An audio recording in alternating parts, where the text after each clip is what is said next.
This is the Maida Initiative, conversation without compromise. I get what you're saying. I also think you're making somewhat of a false dichotomy. Why?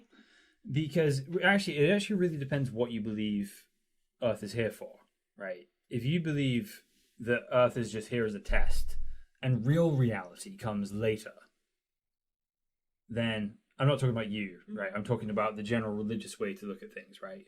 Yeah. This is just a test. This is all an illusion. The dunya is an illusion, right? Yeah, which I don't really like that. I don't believe in that. No, me neither. Yeah. But the Bible doesn't talk about eternity in heaven. It actually talks about eternity on earth.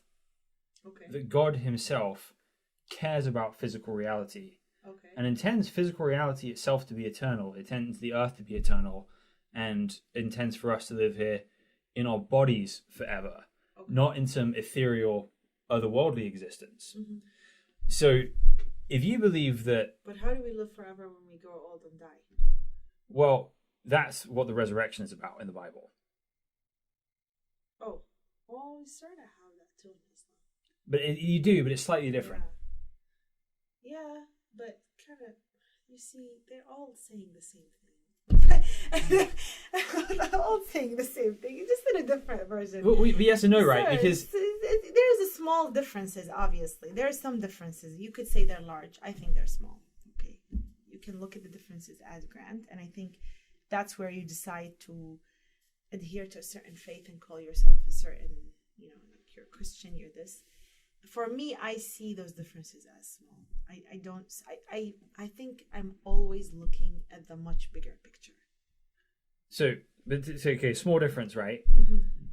Earth and the reality we live in are just a dream and an illusion, versus it's important and will be here forever. Radically can change the way you approach life on Earth. I think both of them are very extreme in how, and I don't see how we're going to live here forever. For example, I don't see that, and I also don't think it's a complete illusion that we're living in. It is reality. It's what we're equipped to see out of this reality. What we see is not the same thing that a bumblebee will see. What we sense is not the same thing that other animals sense, because they have access to other senses that we don't have access to, right? So this is what we're created to experience. It doesn't necessarily mean that this is really brown or this is really black, right? So in a sense, it is sort of an illusion, but it's not really an illusion.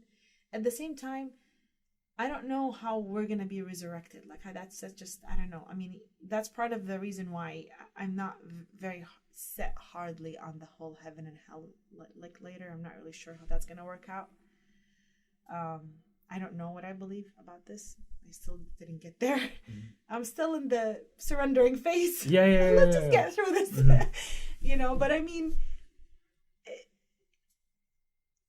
I think I will stand, and I will continue to stand at this time. Maybe a year from now I will change, right?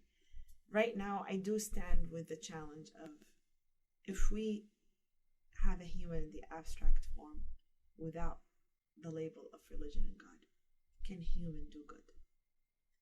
Can we elevate as consciousness in one body without necessarily hanging our sins on another human or on another prophet or another God or the Son of God, without saying someone else take the blame for me? I want to be responsible for my actions. And from that, I will do good, and we will coexist in a coherent body together. Sounds noble. It doesn't sound very surrendery. I'm still getting there. Right? I'm still getting there. It's been only a month and a half. Come on. I need some time. So, with talking about the resurrection and talking about Jesus on the cross and stuff like that, the first thing that actually matters is it true? First and foremost, right?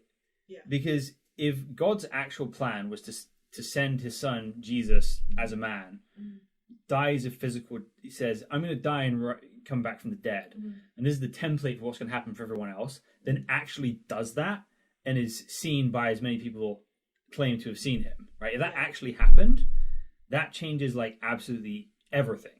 The why and the mechanics of the exact spiritual thing that happened comes later, right? If that's true, you've ultimately got to. It's either true or it's not, right? Either it's either true or blasphemy from the Muslim perspective, or from the sort of secular, or from a sort of all roads work out in the end path. It's just like, it's a helpful, comforting delusion, but it has to be one of those. It can't just be... Or maybe, maybe we will get what we believe in, and we can choose to believe in certain things. We don't know. Maybe if you strongly believe in the resurrection will happen with you. And maybe if you strongly believe in heaven and hell and getting burnt, and you would get burnt too. I don't know. Like, maybe there's that option too. I don't know. I don't know for a hard fact. And I don't want to... I used to say in the past, I believe in the Quran 100%. Why? No, I don't. I don't know. It sounds good to me. I like reading it. I like the metaphors in it. I like the stories and everything. I like all of that, but I don't know. I don't know for sure if this is verbatim word to word or there is a missing piece. There is no way I can tell. They say that it should be perfect, but I don't know. And the same thing with you. You don't know exactly what happened. Like, how you didn't see Jesus getting on the cross, did you? No. So how do you 100% know? You're gonna tell me you just have a belief, or you have some stories, or what? Yeah. So I think for me, the way I'd start with this is that for a long time in my life, it's a kind of background thing. And then when I background thing, just so it's so like, you were born into it. Yeah. It's just kind of in the air I breathe, right? But I always just kind of grew up assuming, I'm one of the good guys, which is always a dangerous assumption. It is. I was just gonna say. And when I was 13, I remember going to hear someone say something. I can't remember a word of what he said, except that he was American and I was in England, so it was strange that he was American. But I remember at the end of that thinking, I actually want to know I actually want to know the God of the Bible. That sounds amazing. And then the next thing I went and did is my best friend had borrowed his cousin's phone, and we took that phone and we sent some really, really mean texts to this girl he was interested in, pretending to be him. And I just got like this window into the darkness in my own soul at that moment that, you can rationalize it away. It's always just kids being kids. But no, I saw it. I saw like malice in me at that point. And I realized there was a fundamental incongruence with who I was on the inside and who God was.